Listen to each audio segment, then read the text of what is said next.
안녕하세요. 날이 참 추워지고 있지만 저는 요즘 따뜻하게 지내고 있습니다. 평범한 30대의 남편과 결혼을 했고 혹독한 시집살이로 사계절 무관해서 늘 추운 겨울 같은 하루하루를 보냈었죠. 그러나 40대가 된 지금은 달라졌어요. 하루하루가 너무 따뜻하답니다. 저 같은 사람도 긴 시집살이를 견뎌내고 따뜻함을 느낄 수 있게 되었으니 제 사연을 보시는 분들도 그런 날이 꼭 오시길 바라며 들려드릴게요. 30대 초반에 남편이랑 알게 되었습니다. 제가 공장에서 일을 했는데 사장님께서 저를 너무 예쁘게 봐주셨어요. 어떻게 보면 보잘것없는 저를 사장님이 나서서 본인 아들과 자리를 마련해 주셨습니다. 처음에는 너무 부담스러워 거절을 몇 차례 했지만 가벼운 마음으로 한번 만나보기라도 하라는 말에 만나봤죠. 그런데 만난 사장님 아들과는 나이차도 고작 2살이었고 대화가 너무 잘 통했어요. 사장님께서 늘 제 얘기를 하셔서 궁금했다는 그 사람에게 호감이 점점 생겨나기 시작했습니다. 뭔가 우부스럽지만 딱 처음 본 그날 그 자리에서 어쩌면 이 사람과 결혼할 수도 있겠다는 생각을 했던 것 같아요. 그 후 연인으로 발전한 저희 두 사람을 너무 반겨주셨던 사장님은 제가 덜 힘들게 일할 수 있도록 도움도 참 많이 주셨죠. 그렇게 연애를 2년 정도 하고 바로 결혼을 했어요. 사실 30대 초반 나이에 결혼을 할 생각은 전혀 없었는데 사장님과 남편의 성화에 못 이겨 결혼을 했습니다. 저희 집은 평범한 집안이고 넉넉하지도 않았기에 제가 다 결혼 준비를 해야 했는데 그게 좀 부담이었거든요. 시부가 사장님인데 얼마나 잘 살겠습니까? 워낙 평판도 좋으시고 여유도 있으신데 그런 집에 제가 들어간다니 믿기지도 않았어요. 그러나 시부와 남편은 돈 걱정은 지금도 앞으로도 하지 말라며 저를 안심시켜 주셨고 덕분에 마음이 놓였습니다. 어떻게 보면 딱히 제가 한 것도 없이 시집을 가게 되었죠.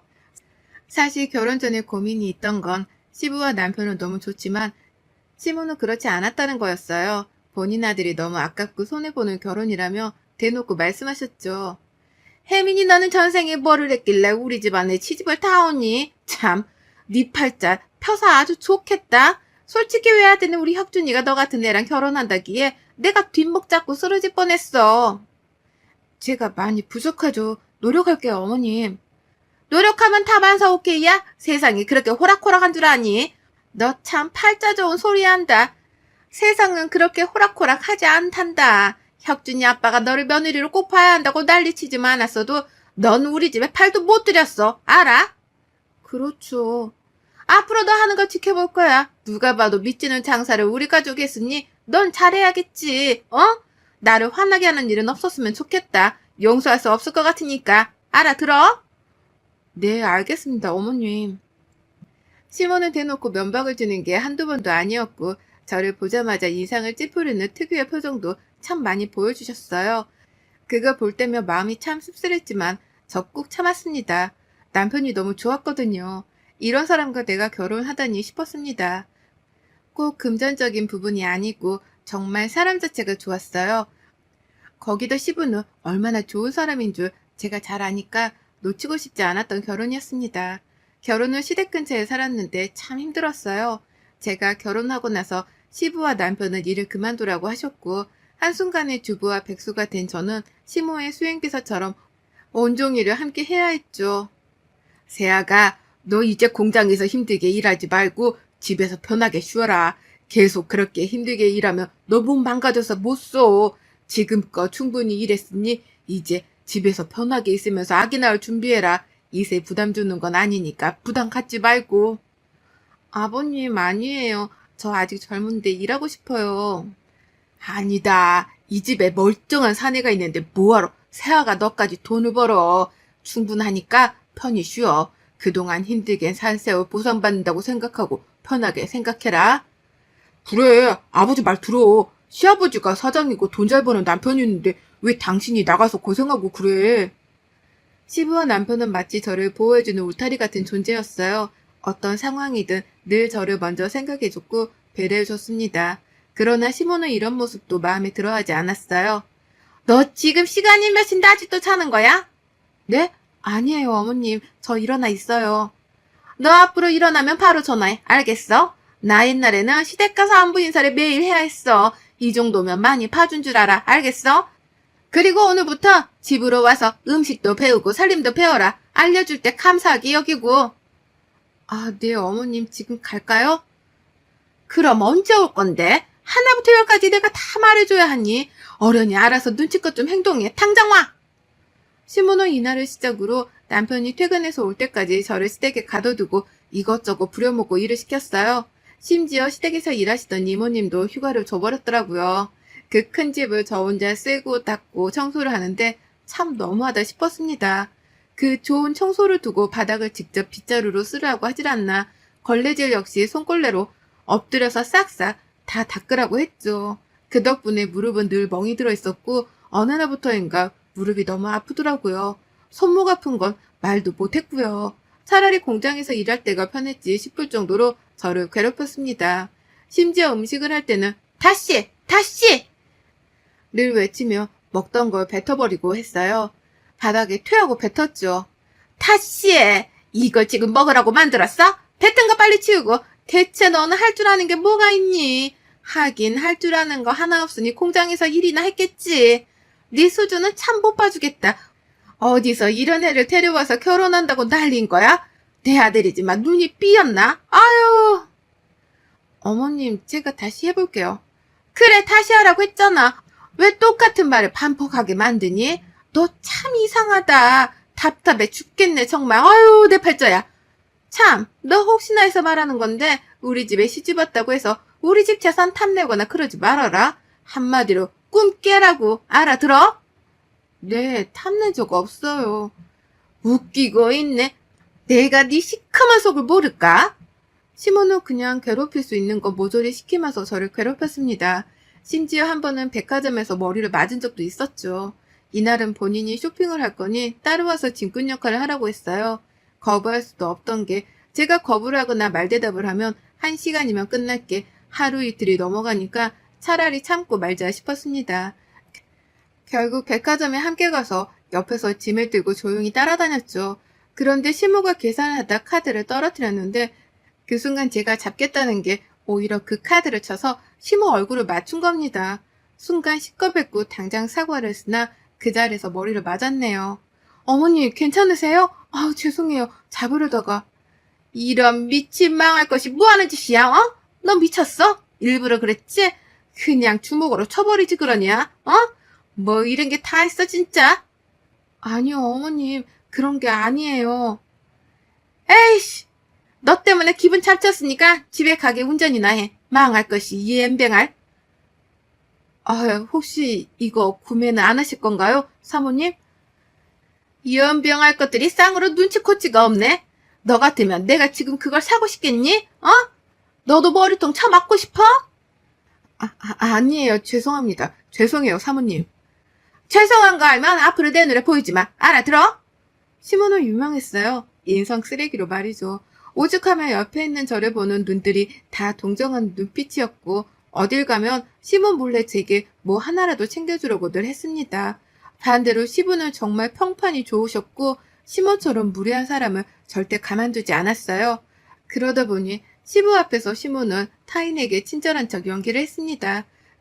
그러나 시부 앞에서도 제게는 쌀쌀맞게 굴었죠. 너무너무 힘들어서 참고 견디다 남편에게 말한 적이 있었어요. 이때가 남편이 하던 일을 정리하고 시부 공장을 물려받아서 사장으로 일을 할 때였습니다. 여보, 내가 정말 참아보려 했는데 못 참겠어. 어머님이 저러시는 게 너무 힘들고 버거워. 그냥 나 공장 가서 일하면 안 돼? 어? 제발. 이렇게 집에 있는 게 더 고통스럽고 정신적으로도 괴로워.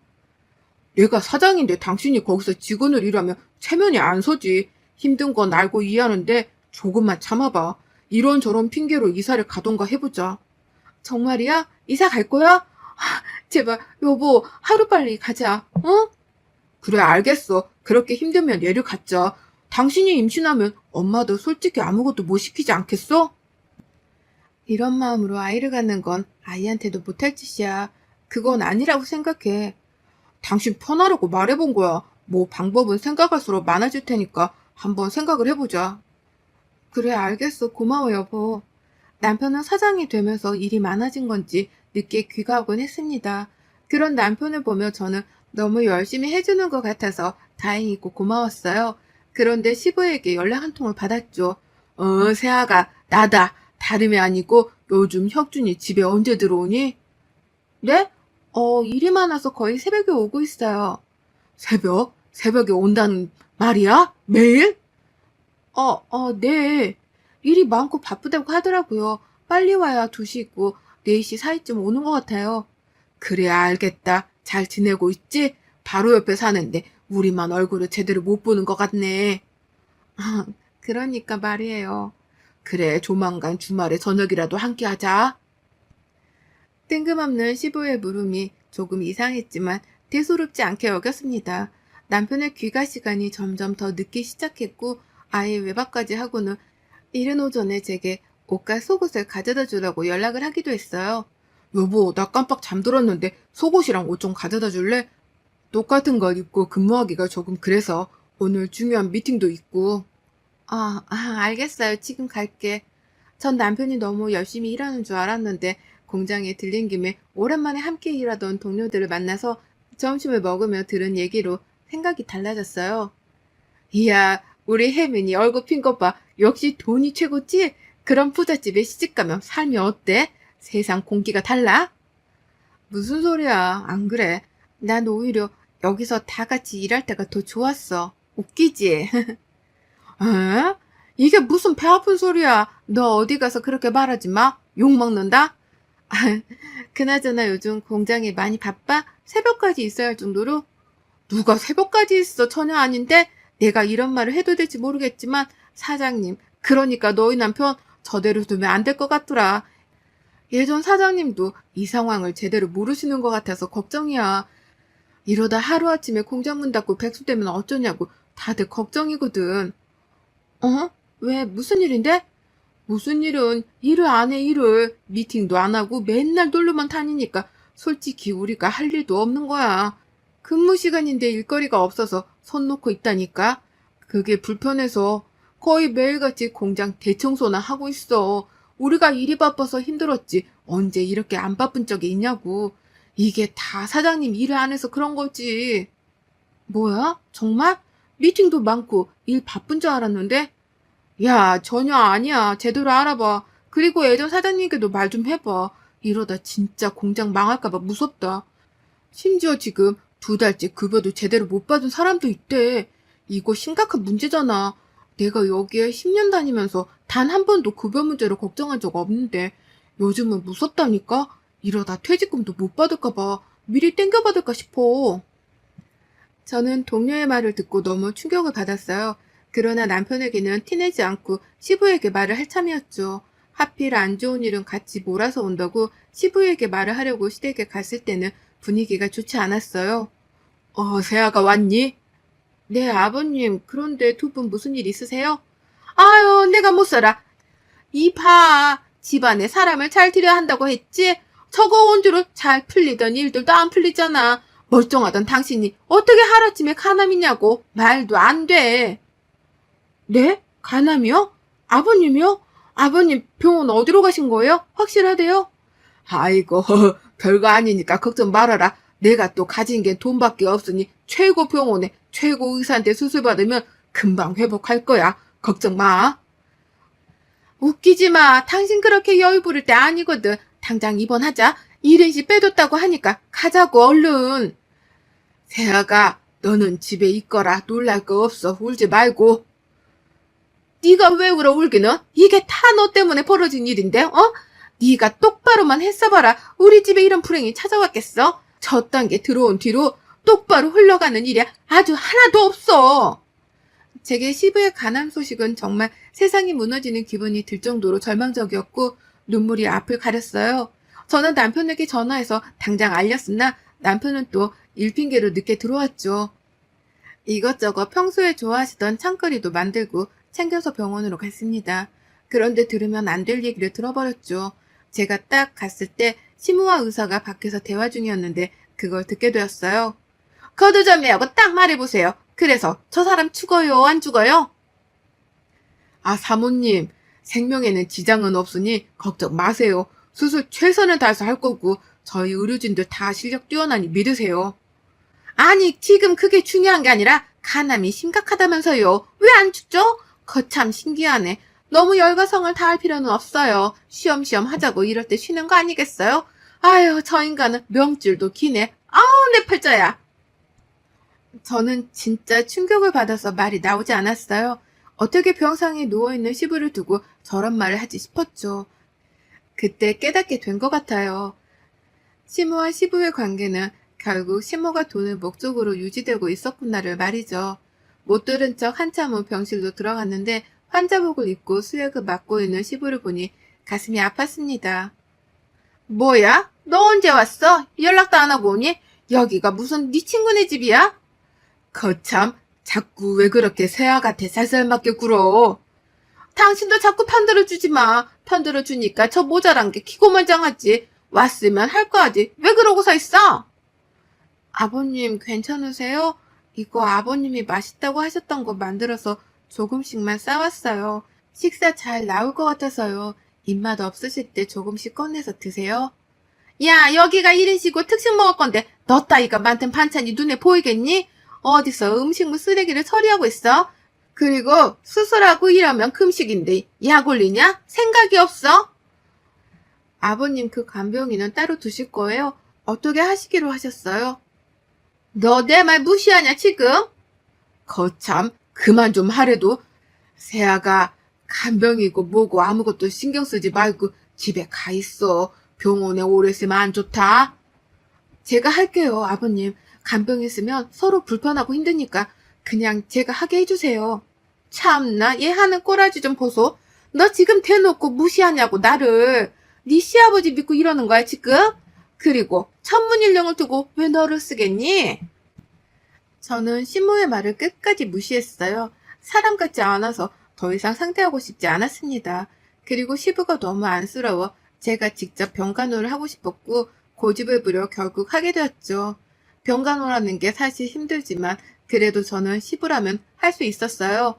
그 와중에 남편은 여전히 철없이 행동을 했고 제가 붙잡고 말했습니다. 당신 정신 차려. 정말 왜 그래? 원래 이런 사람 아니잖아. 아버님 병상에 계시면 당신이라도 정신 차려서 행동해야지. 왜 그러는데 정말. 내가 사장이고 우리 집 재산이 얼마인데 뭔 일을 해야 하는데. 공장은 어차피 알아서 굴러가. 그니까 잔소리 좀 하지 마. 어? 당신 고분고분한 줄 알았더니 아니네. 뭐야? 정말 왜 그래? 미친 거 아니야? 아버님이 평생 지켜온 공장이야. 심각하게 생각해야지. 야야, 까불지 마. 조용히 있어 그냥. 이게 잘해주니까 기어오르네? 남편은 제게 선을 넘었고 이날 이후 시무랑 다를 것 없이 제게 행동했습니다. 시부 간병도 솔직히 힘들었지만 마음은 불편하지 않았어요. 다만 남편과 시모의 행동에 점점 더 지쳐가고 있었죠. 제가 결혼한 게 아니라 마치 이 집 노예로 들어온 기분이 들었어요. 그 후 긴 시간 끝에 시부는 회복을 하셨고 집에서 요양을 하셨습니다. 그 곁을 늘 지켰고요. 하루는 저를 불러 말씀하셨습니다. 놀라지 말고 들어라. 내 아들이지만 저 자식 사람 만들기는 글렀어. 여자도 있고 그 여자랑 놀러 다니느라 돈은 흥청망청 쓰고 공장도 말아먹으려고 하고 있더라. 세아가 너가 그 자리를 대신하고 내 아들과 이혼해라. 내 재산은 모두 너에게 줄 거니 새 인생 살아라. 나도 이혼하고 싹 다 정리하고 조용히 살 거다. 정말 충격적인 얘기였지만 남편의 외도 증거를 이미 다 확보해 두신 시부의 굳은 다짐을 보고 전 이 악물고 분에 넘치지만 사장 자리에 앉게 되었어요. 며칠 내내 밤을 새더라도 공장 복구하는데 힘을 썼고 저를 인정해주지 않던 직원들은 저를 인정해주기 시작했죠. 이 과정에서 시부의 도움으로 최고의 변호사들을 통해 이혼 절차도 밟았습니다. 남편의 외도와 시집살이가 결정적 사유였고 남편에게 위자료까지 받아서 나왔어요. 공장의 위자료에 시부의 재산까지 받은 저는 솔직히 평생 놀고 먹어도 충분했지만 공장을 지키는 걸로 시부에게 은혜를 갚기로 결심했죠. 시부와 남편은 노발대발했지만 결국 저와 시부에게 벌어진 저들은 처참한 인생을 맞이하게 되었습니다. 제가 자리를 잡고 안전해진 걸 본 시부는 지방으로 내려가셨고 전원주택에서 편히 살고 계세요. 몸도 많이 회복하셨지만 주기적으로 함께 병원을 가고 있습니다. 이혼 후 지금껏 명절이면 외로우실까 친정 식구들과 시부 이렇게 모두 시간을 보내고 있어요. 그리고 자주 내려가서 시부와 시간을 보내고 있답니다. 제게 시부는 아버지 같은 분이라 남은 생을 외롭지 않도록 함께 해드리려 해요. 너무 고통스럽고 처참한 시간 뒤에 시부가 계셨기에 전 오늘도 내일도 숨쉬며 두 다리 뻗고 잘 살 수 있답니다. 여러분의 생각은 댓글로 남겨주세요. 오늘도 시청해주셔서 정말 감사합니다.